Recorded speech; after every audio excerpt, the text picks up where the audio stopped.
So, Mitch, did you hear about the Citizen Kane of comic book movies?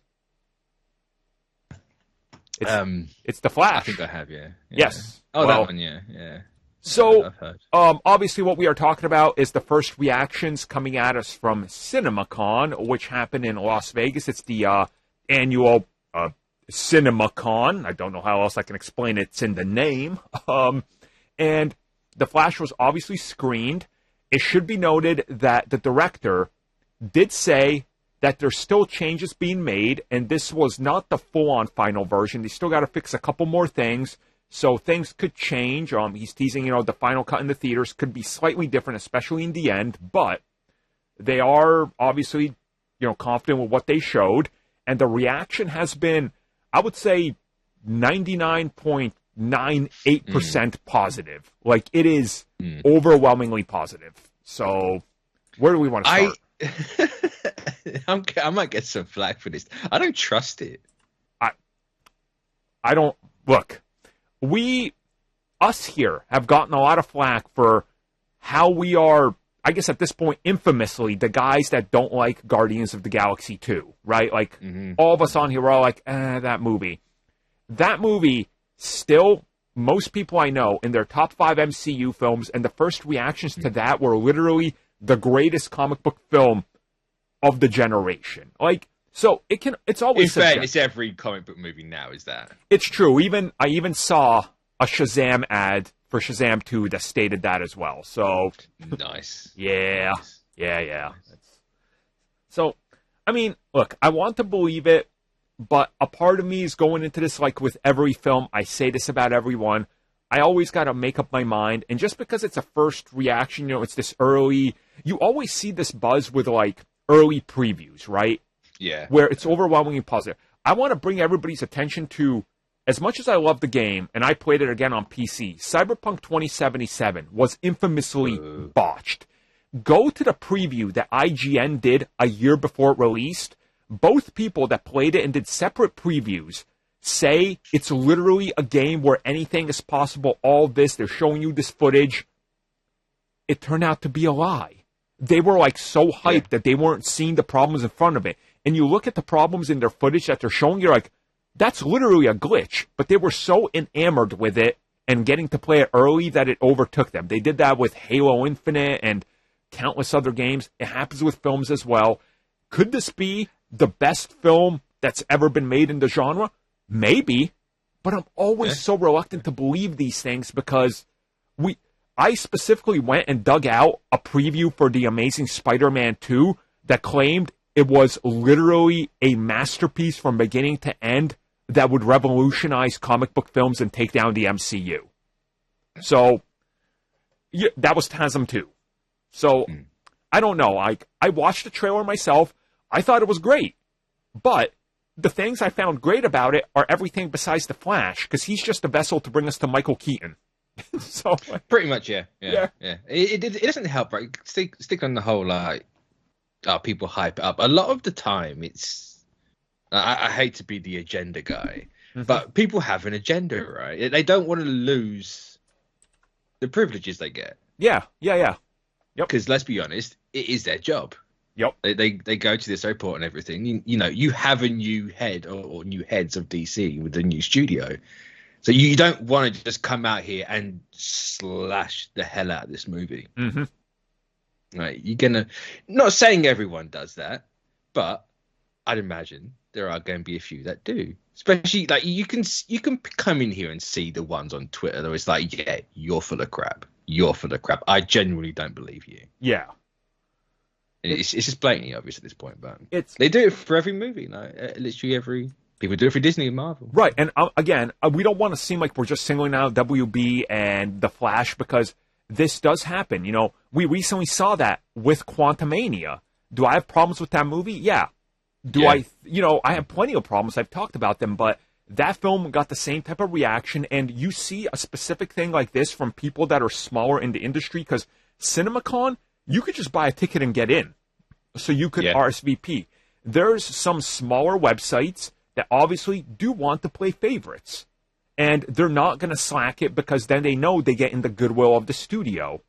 And there's always this type of pressure and what's going to happen, and that's why I'm always reluctant to believe early previews. And we always talk about this, whether it's Marvel or DC or anything. We talk about these early previews, and we always say don't trust them. But to me, looking at the trailer, there was visual effects that were clearly unfinished. I mean, the fact that it looks like Fortnite in that one shot, with yeah, the three of them standing there, it's just like, that's bad. Mark my words, and we know this for a fact. Yeah. Why is that shot not being singled out like the same shot everybody used from the trailer from Spider-Man Homecoming? You know, that one shot on the ferry? That still to this day makes its rounds, being like, here's why Marvel CG is bad. Nobody's ignoring half the shots in this trailer that look like claymation. Like, you know... What my biggest problem, like, you know, I can overlook people not caring about CGI because half the time it's like, who cares? Yeah. Like, sure, bad CGI can be bad CGI. Sometimes it can be for an aesthetic choice. Like, you know, it happens. What really gets me is everyone completely ignoring the whole Ezra Miller thing. 100%. Yep.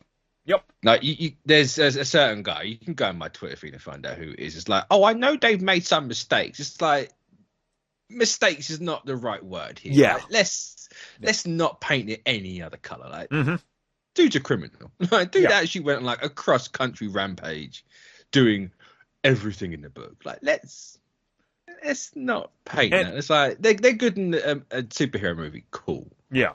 Like, they were always a good actor. Like, you know, just look at, like, we need to talk about Kevin or whatever that movie is. Fantastic actor from a young age, right? Yeah. Doesn't change a thing. Exactly. Straight up doesn't change a thing. Like, it's still, that is a factor. If you're gonna even bring it up, don't just throw it away. Don't throw it away. Yeah. Yeah. Like, actually do something about it. Like, you know, you mentioned that I wanna bring something up, and I'm gonna bring it up, and people are always gonna say you gotta bring it up because blah blah blah blah blah. But it's a valid criticism because it's the same genre.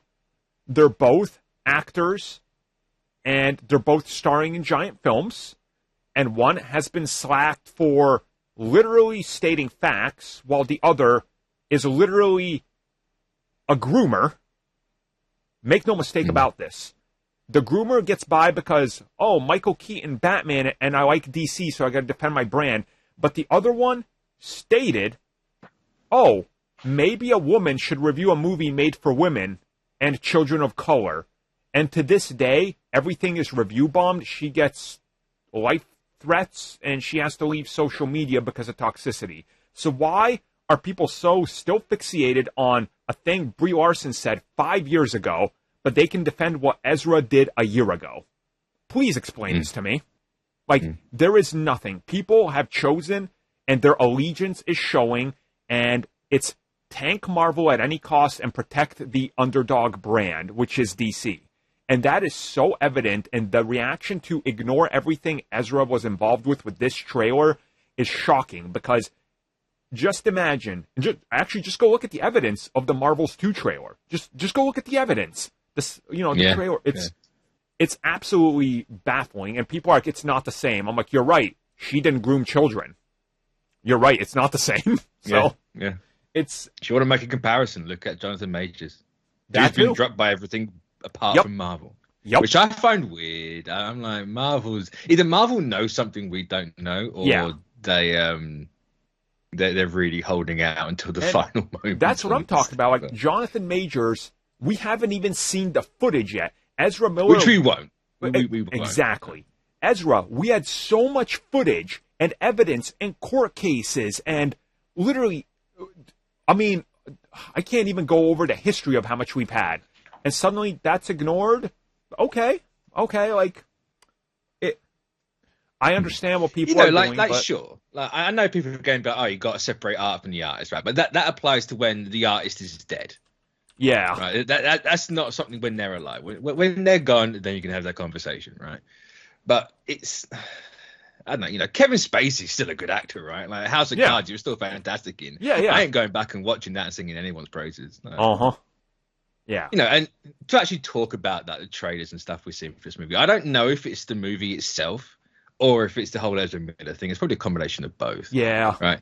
I watched that trailer they've released and the international one today, and I just, it leaves me cold. I'm just like, there's nothing. I feel bad, but I think it's the Ezra thing. And I know I'm really good friends with a guy who does a lot of charity. You know, I've met up with him to do charity work. I've dressed up. You know, we went to hospitals and stuff. And his absolute favorite character is the Flash. He dresses as the Flash, has been the Flash ever since he was a child.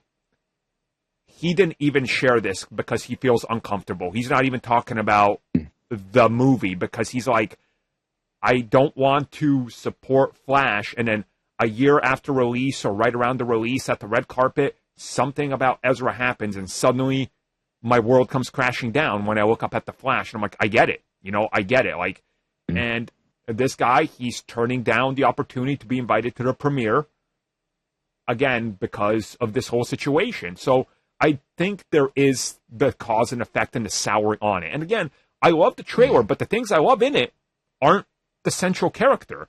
I am pulled in by Michael Keaton because of nostalgia. And I think a lot of people are on that as well. Can we talk about the nostalgia bait in this trailer? Because you want to get nuts? It is like there's a conversation happening online now about the difference between that and what I can't think of his name. Green Goblin.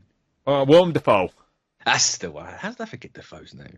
Yeah, like the difference between him being like saying the meme line in No Way Home and Keaton saying the "Let's Get Nuts" line in Flashpoint.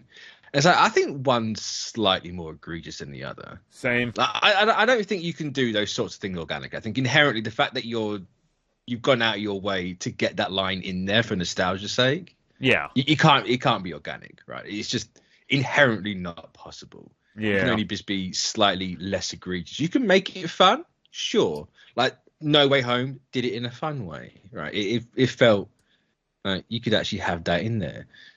But the fact that the "Let's Get Nuts" line is from a Bruce Wayne scene, not a Batman scene, but they've now made it into a Batman bit, it's like, what's the... it's so obviously just in there for the sake of being in there, right? Yeah. It's reference. It's pointing at the thing. He said the thing, you know, like, I get why it's in there. Like, it is... It's like, Keaton, do the raw. Like, yeah. It's... Yeah. I mean, I get what they're going for, and you got to have that in there, so... Yeah, it's just like, surely there was a better way you could get that in there. I mean, once we see the context of the scene, but again, it does seem like it's a little weird, but hey, I guess we'll see when the movie comes out.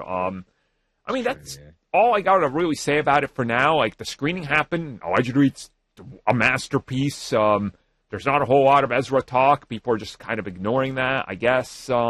We'll see what happens, and we'll. I mean, apparently Supergirl is really good, which that was the one thing I was excited for this movie. Same, yeah. Excited quotes. No. But so I'm happy to see that she's doing well. Same, except the fact that we know they're not going to keep her, so it's kind of like, oh.